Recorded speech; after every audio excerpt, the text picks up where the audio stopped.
All I'm thinking of at the moment is, what am I going to get on the 22nd of April? And that check, as you know, lads, is going to be well down on what it was this time last year. So how can I set myself up to maximise the amount of money I can keep out of that April check? There's no bale of silage. I don't care what they'll say. There's no beet, maize or anything that will compare to getting grass into that cow. Our management tips for March will focus on grass. Very little grazing done on most farms and no majorly settled spell on the horizon. We're getting to the point where grazing will have to get going for both the good of the grass plant and the cow. Today I'm joined by John Maher and dairy farmer Mike Bermingham to discuss the challenges and how to overcome them. I started by asking John to give us a bit of background to the grazing season of 2026 so far. February's gone by, Stuart. It has come wet. You know, the growth rate has been behind, but that's explainable really, or understandable. But, you know, we're the 1st of March now, and a lot of people haven't got going. And I suppose it's a case of having to get going. However, we're playing a bit against the wind here now, right? We've had to look at this and see where things are going as best you can with weather models, which are always a challenge. But, you know, the situation is that I suppose people were expecting, we'll get a dry week somewhere along the way. Not to the bearer of bad news, but the weather forecasts or predictions suggest that we're going to be mild, but there's no apparent dry week coming for the foreseeable future. You have this battle of weather of, you know, the Western Front versus the Eastern Front. But we all know in Ireland that generally the Western Front normally wins, and that looks the case, right? So for the foreseeable few weeks, we are looking at mild, but we are going to have, rainfall that's normal for March or above, not below, for the foreseeable future. So what that tells me then is we have to get into a better place in terms of planning to get grass into the animals. So John, that day length is increasing obviously at the end of the month. I will bring change in clocks and so forth. But so that helps a little bit in terms of ground conditions and drying out and so forth. But it's going to be tacky for a lot of March effectively. So it is. We've February has been wet, and when the volumes are above normal is the fact that it's wet every day. There's no drying there, and that looks the situation is going to continue. So therefore, you have to put more effort into trying to get grass into animals. Right? We know the rewards are high. There's a win for the animal, there's a win for the farmer, there's a win for the grass plant in terms of recovering all that. But, there's a bit of planning now required to try and get this right. There's a level of flexibility required to make this work if you're going to do it. That's why we're doing this morning. And I suppose the other piece then, if you're going to do this, requires commitment. Now, there's tricks of the trade and planning and getting yourself ready and up for this fight that you have to put in place, but as we said, the rewards are high here if we can get it right. Okay, so Mike, we'll come to you. So many people will have been on the farm during the summer last year with the IGA. It was a smashing day that day, so a picture of a beautiful view, everything was good.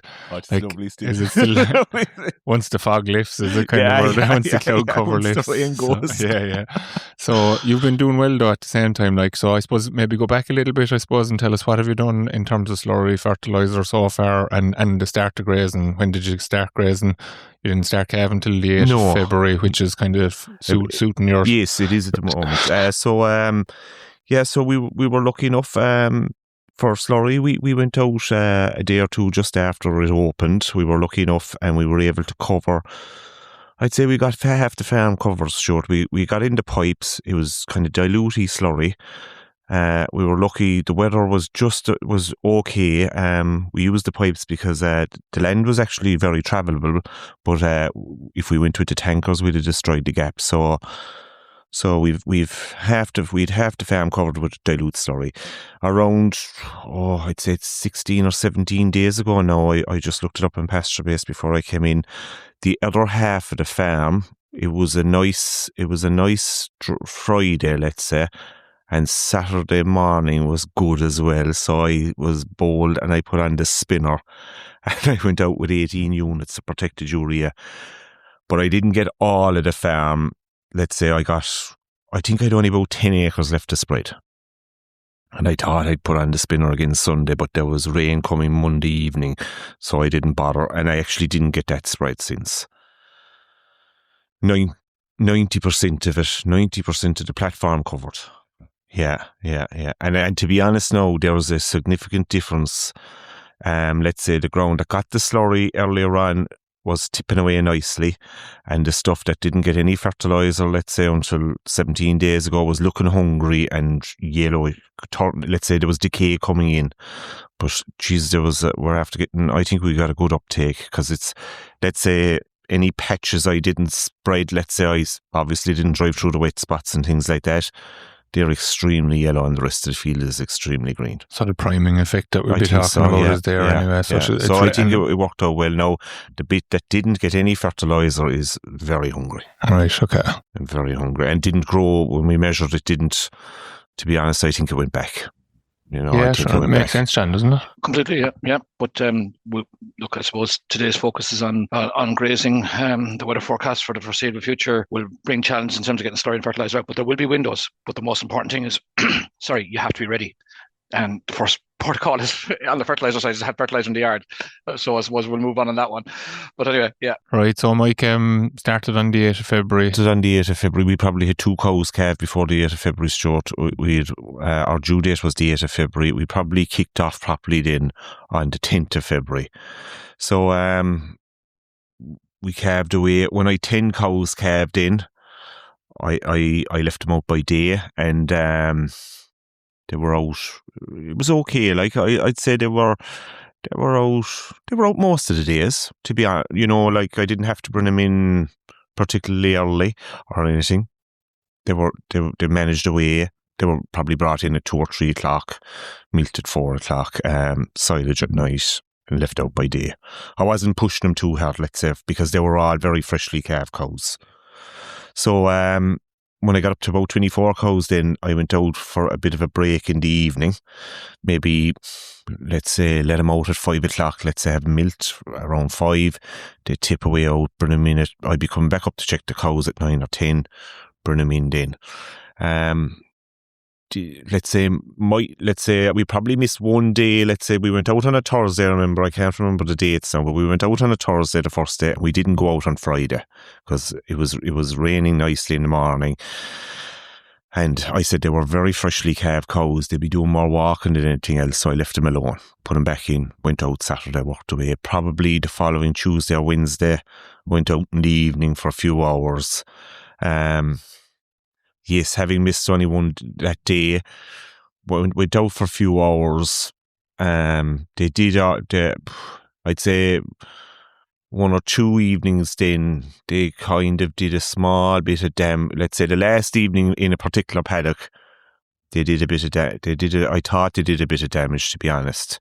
So what we did then was we changed paddocks. So there was 2 grazings left in the paddocks. I just left it there. Went on to new paddock with better accesses, better gaps, better everything. And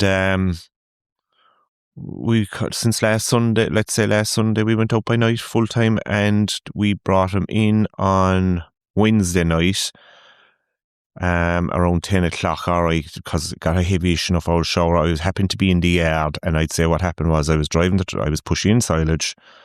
They had the tractor, of course, and I went down to make sure they were okay before I went home. And they were standing the gap, so I left them in. But other than that, we're poking away. Like today is Friday. There's 38 cows out, let's say fully. We'll call them as much as weather allows, And the colostrum cows they're indoors. They're indoors for the 4 days. Okay. Right, so just I suppose give us the rundown on the day. So how are you doing this? So what are we doing? So what we're doing is at the moment we're let's say we'd be in the yard around 7. Sort out let's say freshly calved cows, put the calf into the pen, spray the calf, so on. Put the cows, let's say the cows that will be joining the herd, put them into the collecting yard to be milked with the main herd. Burn in the cow. Well, this morning now it was burn in the cows. I left them out last night. Move the wire, milk them, straight back out again, because today is good. Okay, today's a nice day. Today is good. So they're out. So I have my 30 or 40 cows. I have them fed, cleaned, limed, slurry spread while they walked up the passage. Not in the passage, I hope. No. So I suppose you'd be like John will say about all the benefits, but tis the work benefit is that's why I'm letting them out. Yeah. To be honest with you. Because you're lazy, as you say yourself. Exactly. I'm getting old and tired. No, but it's just so much easier to get them out. I know it's tricky with the weather. I know the weather is tricky and it's difficult. But geez, we can work around this. Okay. We can work around this. Just to follow on, like this morning is good. We didn't have much rain, but let's go back to a more trickier day. That's all right for a minute. Yes. So, you mightn't get to go out at 9 o'clock in the morning. So just explain how you work this then and the allocation. So just go through. They get milked. You're on 4 kilos in the parlour, yes. 2 in the morning, 2 in the evening. Yeah, so let's say, okay. We'll take yesterday morning now. It's damp. It was, so go back to the night before then, Mike. Were they out that night? They actually were, but it didn't start raining heavy, luckily enough, until about 7 o'clock in the morning when I brought him in. Okay, so they were in the yard effectively so by the time lucky enough came. We had him in the yard and it started, and I knew the forecast was bad for Thursday, so luckily enough they didn't do Joe, they are mudding they have the paddock cleaned out. I don't think you could graze any better in the conditions. Yeah. And even it's very good for the conditions that it is, I think, to be honest. Might be the grass might look a bit muddy afterwards, but a day or two, because we are getting the rain, it will wash off, right? So I'm not worried about that. They're not going down. Do you know it's only a bit of mudding. Okay? So they're out of the paddock yesterday morning.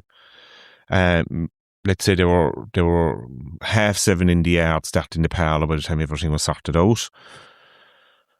Belting it down now. Nice heavy rain. What'll we do?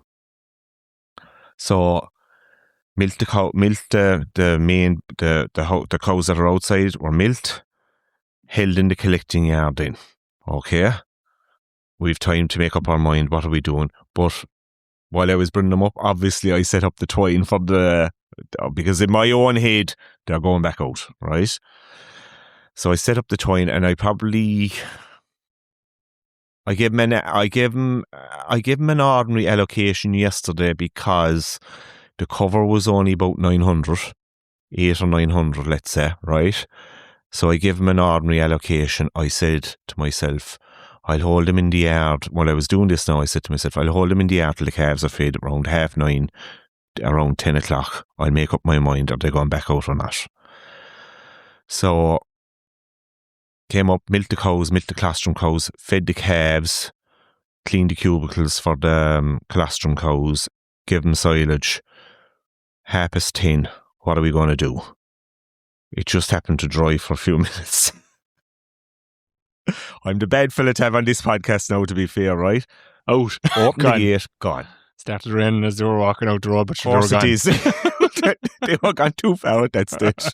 They were down the road. You tried to run after them, but you couldn't. I tried hard now. I did. So they were gone. So I said, fine, that's grand. Had me tea, very important, clear thoughts. Had me tea, came up, lined the cubicles where the cows were going to be. I said to myself, will I put out silage or not? Because if I was going to put out silage now, they weren't going out in the evening. Okay, if I do that, they're not going out because they're going to be full, And another thing now, they're not hungry, they're not starved. We're not holding them up. We just hold them up so that the rain passes off and there's a bit of an edge in them. So we don't want them hungry because we want these cows to perform. We're feeding them. We want them to do their best, right? So 12 o'clock came. It was raining a nice bit now, so I sat up in the bike. They were a good bit away from the yard, went down and brought him in. They were just starting to go down, I felt. Coming out, they were just starting to go down. So I was happy enough. A nice bit of grass left over. They weren't going to graze much of what was left. No, they weren't, right? Yeah. Okay. So then, yesterday evening then, So I brought him into the yard, 12 o'clock. I had an appointment at 1 o'clock. And I said to myself, well, if I give him silage now, they're going to stay in tonight. So I said, no, I'll be back at 2:30. I'll be back at 2:30. We'll make up our mind. And if it's still letting it down, we'll put out the silage. And if not, we'll milk him early and let him out. And thankfully, it was dry when I came back at 2 o'clock. It looked nice for the evening, to be honest. Now, if it was going to be dodgy evening, I'd have given him the silage because it might have been too much, They had a hard day, they didn't get their intake in the morning grazing, so I don't like, so I gave them a good allocation last night, and in fairness, when I came down this morning, I was surprised they had it very licked. So, they went back to the same paddock. I had the wire organised. Everything is organised. Just get a few things right here. Right, are they going to a different paddock or back to the same paddock? Yes, because I checked. Yeah, I checked and the app on the phone is hard enough to follow, to be honest with you. But I'm watching it. I don't make it in to watch the weather forecast in the evenings or after the news. So what app are you using? I'm just using Meteor's app. So you're just watching the rain forecast. I'm just watching the rain. I'm watching the amount of rainfall. It sure does rain all the time. But I'm watching the point, how many mils.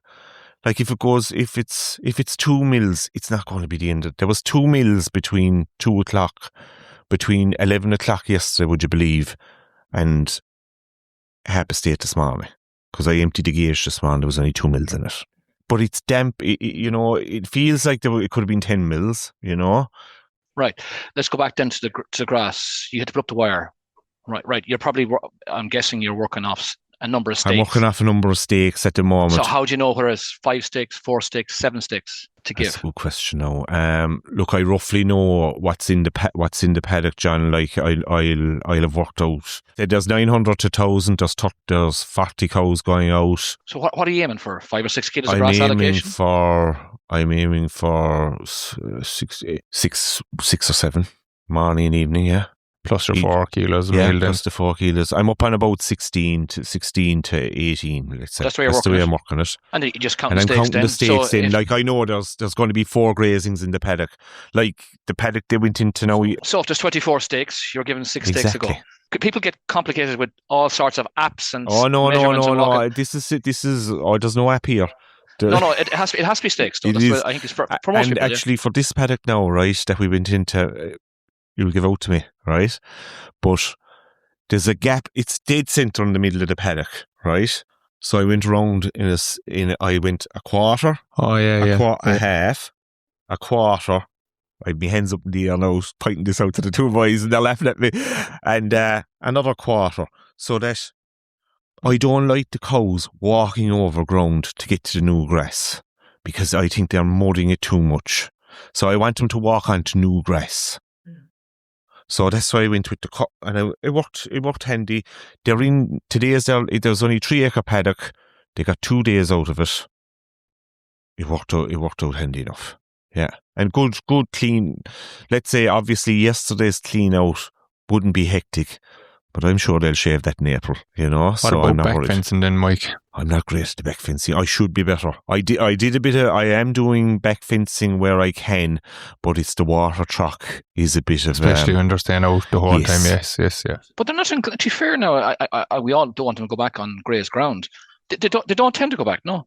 Because it's actually a bit dirty from the day before.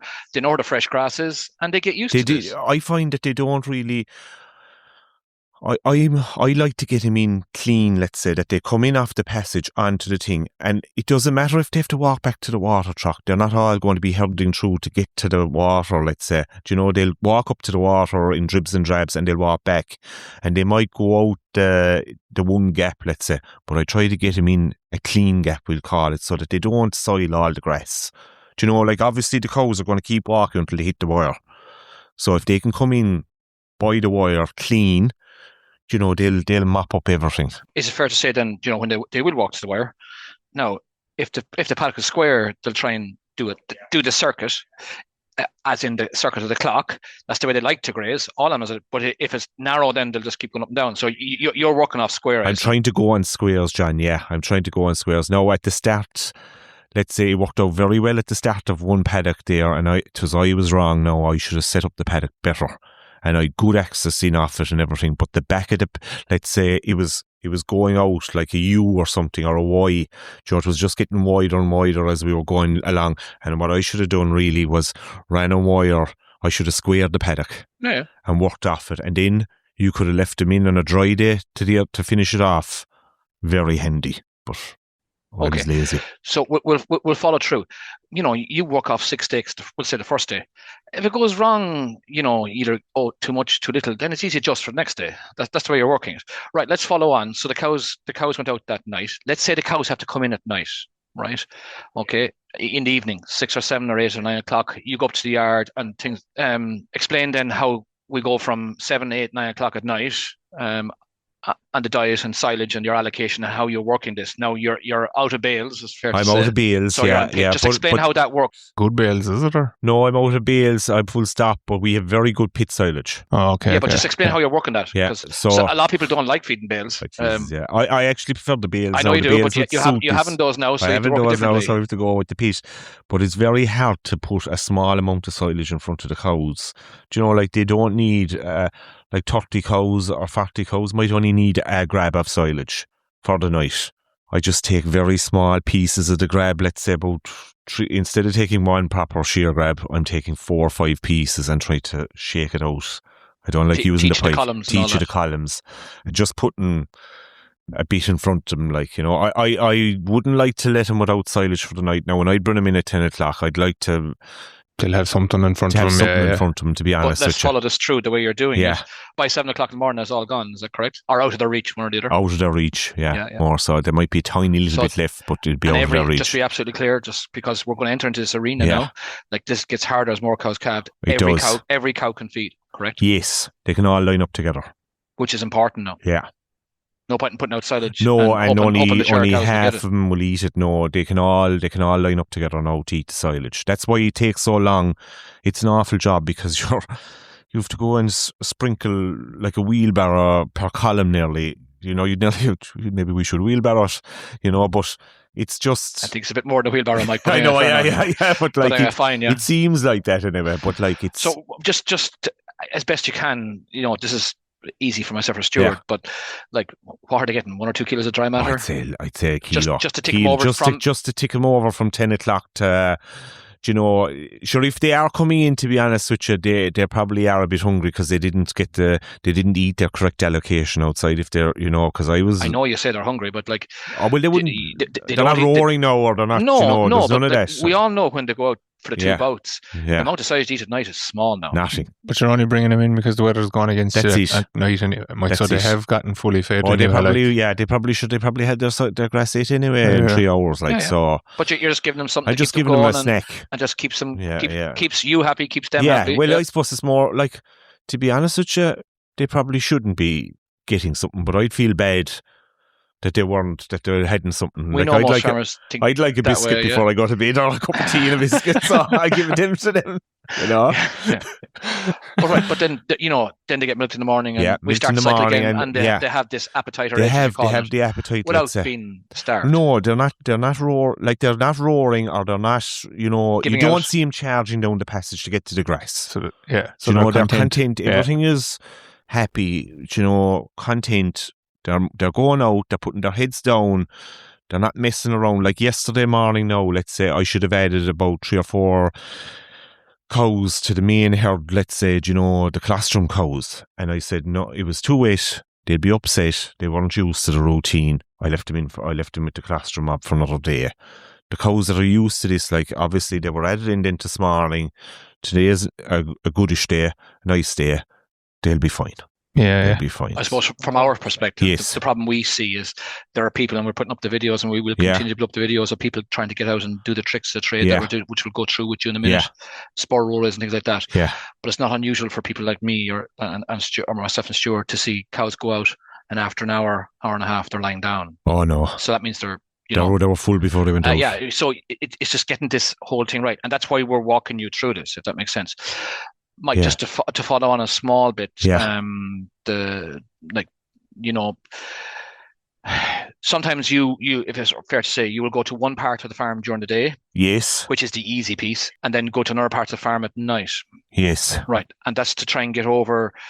Well, if you're going out at night in the dark, everything has to be easy for It does you to get him in, like. and them to get in. Yeah. So the idea of having 6 allocations in the paddock and going to number 4 or 5 at the back of the paddock at night and then having to bring him in, like, that's disastrous. So we can't be doing that. No, you can't do So that. You need easy. You have 2 parts of the farm operating on maybe even 3. You could. It's all about, John. It's all about. It depends. Like, some nights you can go, if you know on your heart and soul there's going to be no cow coming in tonight. Well, obviously you can continue with the normal run of the mill stuff.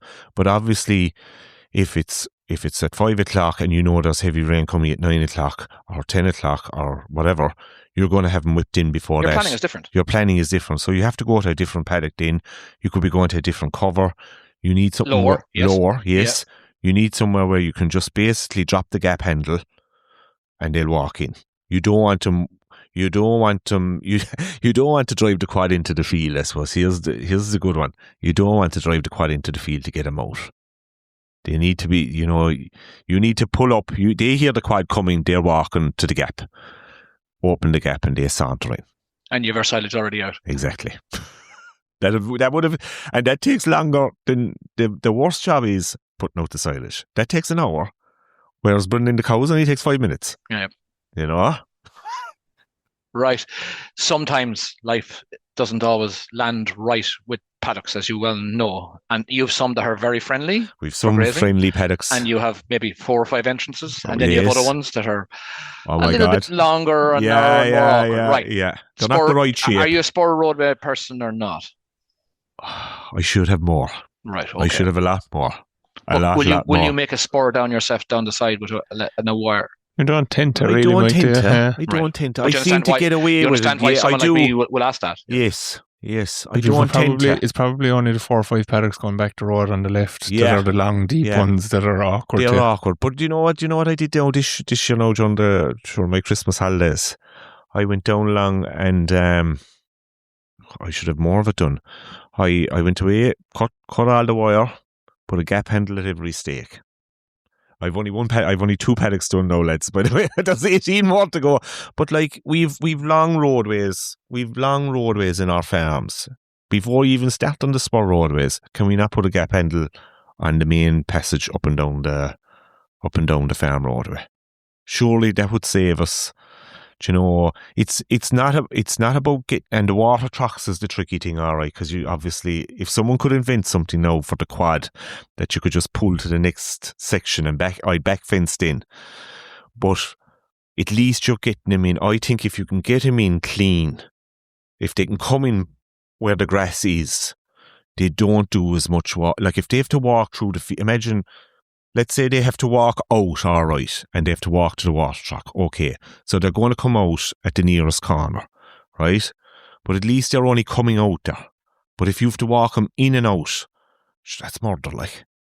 Whereas if you can, even if you drop the gap handle just where they're coming in, if you can get them in clean, I don't know, maybe I'm wrong now, but I think that's a great job. And there's less damage as well, like, because if they're traps, you can imagine now 6 or 8 grazings in a 5-acre paddock, which you will have, and you have 60 or 70 cows tipping in, or for the bigger herds, obviously you just multiply this up.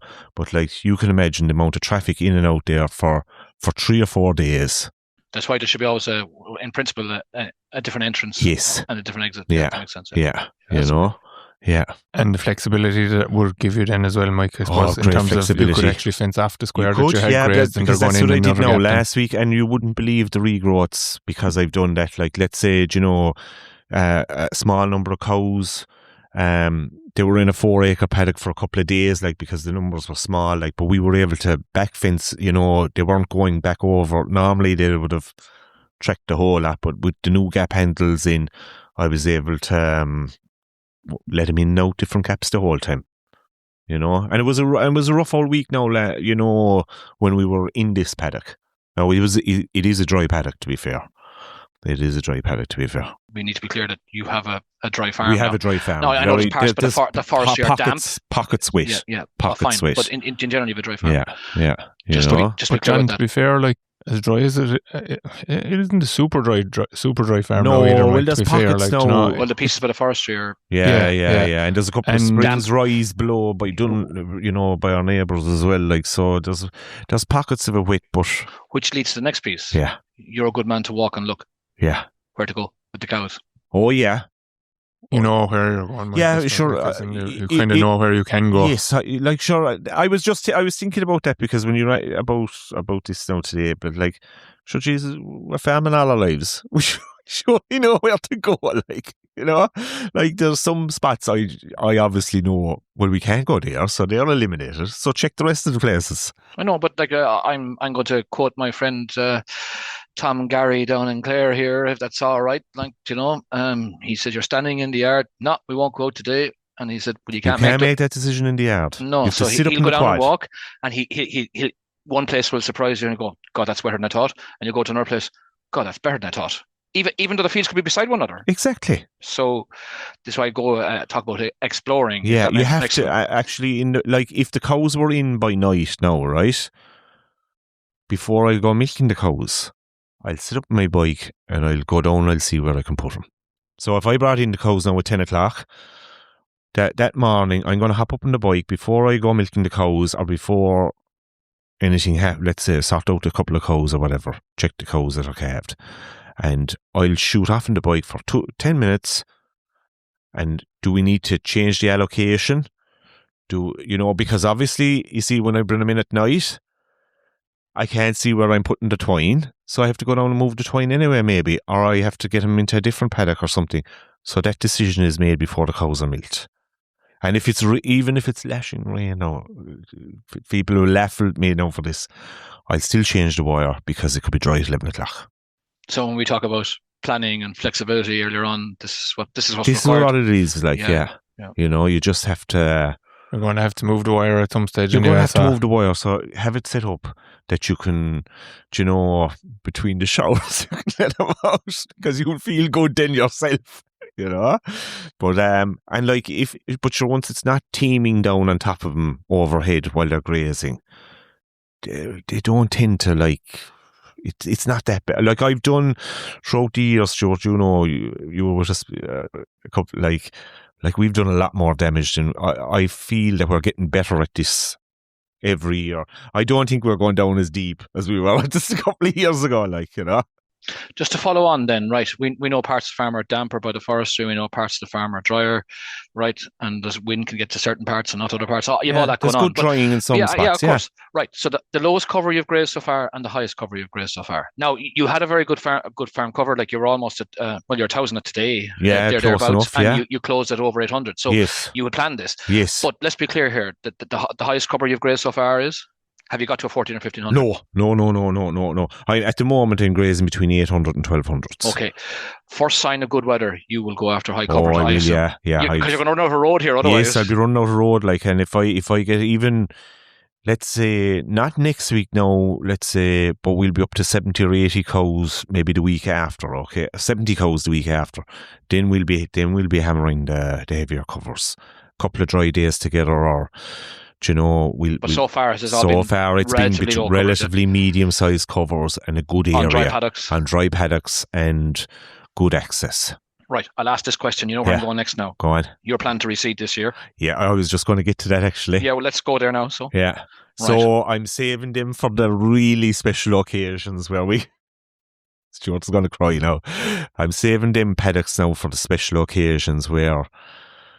A normal fella would say no, and here we go. Right. When you have larger numbers. And you need that. You just need to keep going. Keep going, And you know the weather's going to be good afterwards. Yeah. You just need to stay out if you can. Yeah. Like we've kind of we've planned for this. Like we've delayed the calving specifically to get more grass into the cows. Okay. We don't like feeding silage, as I pointed out. Okay, clearly. So we have to take every opportunity we can to fill up the cow with grass. So, it's the labour. I'll go back to it again. It's the labour at the moment. I had all my cows sorted out while they came up the passage today, right? In a couple of weeks' time, there'll be more. Like, everyone has a sick cow. Everyone has a lot of calves to be feeding. Everyone has a lot of jobs to be doing. Like, how long would it take you to look after those cows if they were inside? It's murder, like. And then we'll get on to when are we going to see the benefit. So I'm seeing the labour benefit at the moment by letting them out even for a couple of hours, John or Stuart. Let them out for a couple of hours. It gives you a chance to get the yard sorted out and right. Right, so that's the big win for you. That's the big win. That's the number one win. Myself and Stuart are feeling left out here. Oh, sorry. So Stuart wants a cow win, and I want a grass win. Will you tell us a little bit about those wins? Well, I'll give you. Let's keep Stuart happy now, right? Okay, Stuart, right. I'll do better now because we have to keep the house happy now too, right? We need a financial win. Yep. So you can rattle off the numbers, but this is how I'm thinking of it. All I'm thinking of at the moment is, what am I going to get on the 22nd of April? And that check, as you know, lads, is going to be well down on what it was this time last year. So how can I set myself up to maximise the amount of money I can keep out of that April check? By feeding, like if I had to keep the cows inside, you know better about the diets than I do. 6 kilos will have cut it. 6 kilos a meal. And here's another one. Not on poor quality salad. No. And here's the next one for you now, right? The summertime, we're hit with droughts. The more silage I save now, that means if we get tipped by a drought next June or July, right, I can graze my second cut. So I won't have to, the dreaded silage, I won't have to make it or feed it. I'll still have a reserve. So if I can get the grass into them, cut back on the silage, keep the nuts at 4 kilos. Look, we might have to up the nuts well, we'll see how that goes. We'll see how that goes. That'll be budget dictated, right? But at the moment, I have a good farm cover. I've never had such a good farm cover. You're actually ahead of your budget, yeah. Yes. Fair, yeah. So they're the things I'm watching out. Right, in terms of performance of the animals, milk, performance fat, protein, of the animals, just for the people on this call. Just at the moment, never had it. So 5.45 fat and 4/4 protein, just over 4 protein. And they're doing about 25 litres. Okay. You were telling us before we went on this podcast, like that when the cows go out by day, the evening milking. Well, if you can keep them out for the 24 hours, yep. Like it's phenomenal. It's phenomenal. The amount of milk. It's the silage overnight. It's the silage overnight, performance in the evening. And it doesn't kill it that morning. It's the evening after you see their slack. Whereas if they had grass, if you had 2 or 3 days grass in a row inside them, you would not believe the performance of those cows. I think they went from 21 to 25 litres in the 3-day collection. So because they had continuous grass for the 3 days. Stuart's got his win, you got your win. Give me something here, will you, for a grass plant for grazing? For grass plant for grazing. The win, recovery. Yes. Recovery. And the recoveries are phenomenal. The recoveries at the moment, they're very good. They surprised us, They surprised us now, to be honest with you, they surprised us. And the farmers, you're getting the farm growing again, John, it'll be actively growing, And you're on about, we'll all have 10 or 12% to reseed, we could, they are sacrifice, sure, let's say if you rough them up now in the next week or two, even if you were getting going, let's say, if you're letting out cows now, maybe let them to that paddock. They mightn't do a great job. You can get another whip at it, burn it off, then get another whip at it in April. There won't be much of a cover on it. Whip it off in April, burn it off and reseed it. It's nothing lost for the year, but I don't know, I suppose you just have to get going at it. And Mike, what's your plan then in terms of finish the second or start the second? I'd say around the budget. We're going to watch the budget a lot more closely this year. We're afraid to run down the farm cover. So you don't floor. We don't now. floor. But you push the limits. We push the limits. Yeah. So pushing the limits now is going to 600. Is it okay? Yes. You want 650, he's learned from experience. Yeah. You could tell him Stuart there. But you want to be more like 650, 700? 650, yeah, you would. You would, just to grow more grass. So just to help people out, there's people that have very little grazing done. Yeah. I'd say a nice proportion will have 10% done by We're the about 1st of March. Yeah, we're about. I'd say You're going to be what, 15, 20? 15, 20. I'd say we're about. We probably have 2 more grazings, and we'll be up in 14%. But that puts your expected, and I stress that, expected start the second round 10, 12. I was aiming for about the 10th. Yeah. At this stage. And that's what the budget says as well. Yes. But tracking the budget will tell you whether you go faster or slower. Yes. You know. Now I'd say my priority now this week is to fertilise the ground that got the slurry. Yeah. Well, if we go by the weather forecasts, this is going out Monday. Yeah. There's supposed to be better days next week. But look, if I go back to last weekend. Yeah, you wouldn't do much, and then it turned out to be not a bad week after. Not a bad week. That's the nature of dealing with spring weather. Yeah. So I suppose sum it up, Mike. Maybe. Oh no. How do you say for people that are out there that have nothing done yet? Like we'll say, like is it a bit of a just have a go? I have a go because like we're very like it's like you can outline all the financial stuff and cow welfare stuff, and that it's my welfare I'm worried about. Get them out, take a bit of pressure off yourself. You know, most people now will have over 50% of the cows calved, I'd say at this stage, or even 60 to 70%. Like you're actually letting out a big group of cows, so you can the accesses aren't like they'll go through a paddock a bit faster, won't they? At this time of the year, especially a lower medium cover, a lower medium cover, and so a couple of accesses. Just be clever about the wire, the water, and we don't need to have a lawnmower job. No. Let's get like it'll take a week or two to prime the cows too, or even a week or two. Yeah. 3 or 4 days and they'll be fairly tuned in. No, but the advantage of going into the lower cover is that if they don't, you're not making them work that hard. No, and if they do leave a bit of grass behind, the quality is still excellent in April. Yes. It is, yeah. That's the idea of that. Yeah. So for your own sakes, I'd say, whatever about anything else, it's get them out and take the pressure off the yard. Like the tanks are filling up again. Do you know, the silage is getting low. Like, do you know, it's all extra work. Like it's all extra work. But for many farmers, there's just on average, the average dairy farmer has 2 bales of brown bale silage sitting on the farm in grass at the moment for every cow. And that's lads. That for the milking herd is 3 bales a cow. That's for the average farm. That 3 bales now, I can tell you, there's no bale of silage, or there's no. I don't care what they'll say. There's no beet, maize, or anything that will compare to getting grass into that cow. I think that's a good way of finishing up, Stuart. We'll leave it at that, John. Thanks. We will. That's all for this week's episode of the Dairy Age podcast, and my thanks to John Maher and Mike Bermingham for joining me on this week's show. Don't forget to rate, review and subscribe to the podcast. You can listen on Apple and Google Podcasts as well as Spotify, and for more information go to the Teagasc website at teagasc.ie. I'm Stuart Childs, and join us next time for your Dairy Age.